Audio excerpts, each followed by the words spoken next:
Well, hello, everybody. Welcome to This One's Dedicated To. My name is Jennifer Ziegler.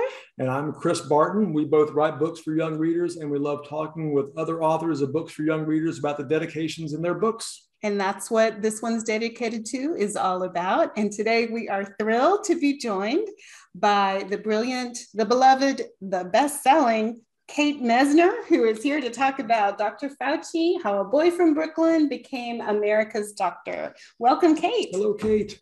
Hey, Chris and Jenny, thank you so much for inviting me to be part of this. I love it. Well, thank you for joining us. To get us started, would you mind reading out loud the dedication to Dr. Fauci? I would be delighted to. So the dedication for Dr. Fauci, how a boy from Brooklyn became America's doctor, goes like this. It's on this page at the end with all these photographs of Dr. Fauci growing up and his family. There he is in his first communion outfit. Here's the dedication. For all the scientists, healthcare professionals, first responders, and essential workers, thank you. And for the scientists and problem solvers of tomorrow, dream big. All right. So why is this book dedicated to the groups of people that it's dedicated to, as opposed to being dedicated to a single specific person? So I was creating this book in the shadow of the COVID-19 pandemic when I was reaching out to Dr. Fauci's office to try and arrange interviews. As a matter of fact, it was during some of the busiest times of the pandemic. And I was just in awe that they would find the time to respond to a children's book author at that point. But I also understood why they were making that choice. Public health is at the heart of, this battle that we're fighting right now. And education is so critical to public health. And that's one of the things we do in this book is we talk about not only Dr. Fauci and his life growing up to become a public health advocate and a doctor, but also the science behind battling infectious diseases and the science behind vaccines, how they're tested, how they work.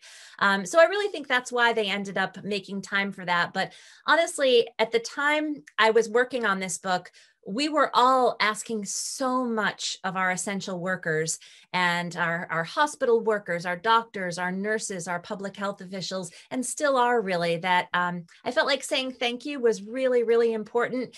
And then the other piece of that dedication is the kids who've been living through this. And it hasn't been easy for kids either, but I hope the kids who read this story are going to see that the people who are making a difference in our world right now used to be just curious kids, just like they are. And so I hope they'll come to see themselves as the problem solvers of tomorrow. So that's the reason for that second part of the dedication. Is this the first book that you've dedicated to a group rather than to a particular person, or have you done that before with other dedications? I pretty much, yeah. I mean, I've had books that were dedicated to a teacher and their students, or to the readers of a particular school, but this is the first dedication I've done that's so broad, but at the same time, it felt really important and kind of like there were a lot of people who needed that boost and that thank you and that vote of confidence right now. This book had a very different timeline compared to your other books. And I was wondering if you could talk a little bit about that, and also maybe talk about how that might have affected the dedication as far as how much time you had to think about it, or maybe you knew from the get-go.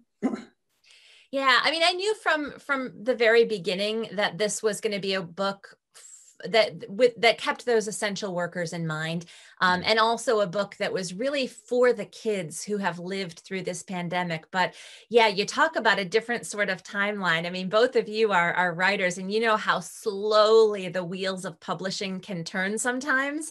I have to tell you, it was a completely different situation with this book. We sold this book to Simon & Schuster in December, and literally the day after the offer was accepted, I had an editorial letter in my inbox. So we went back and forth, my editor, Kendra Levin, and I went back and forth several times in the course of just a few weeks. Here are more notes, here's a revision, here are more notes, here's a revision. But we pretty much had that manuscript in shape within about a month and a half.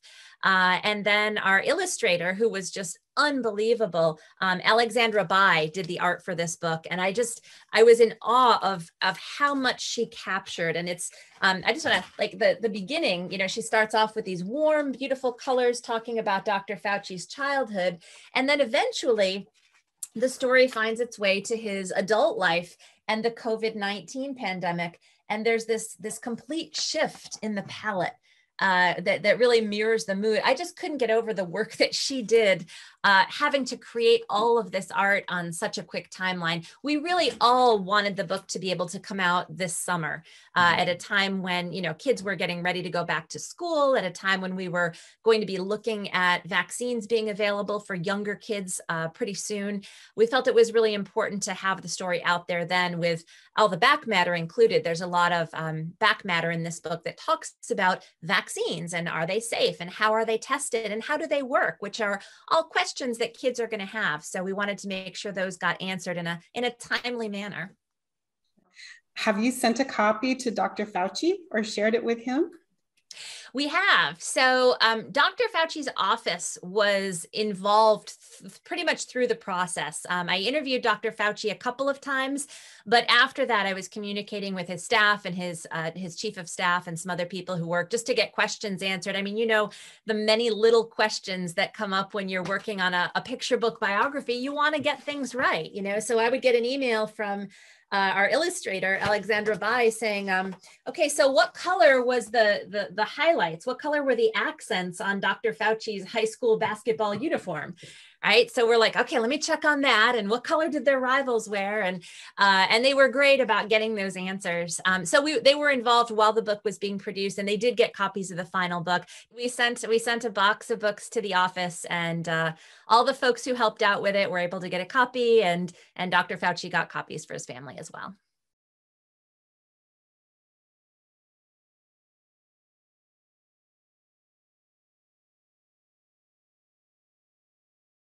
And I'm Chris Barton. We both write books for young readers, and we love talking with other books. No, we don't talk with books. We talk with people.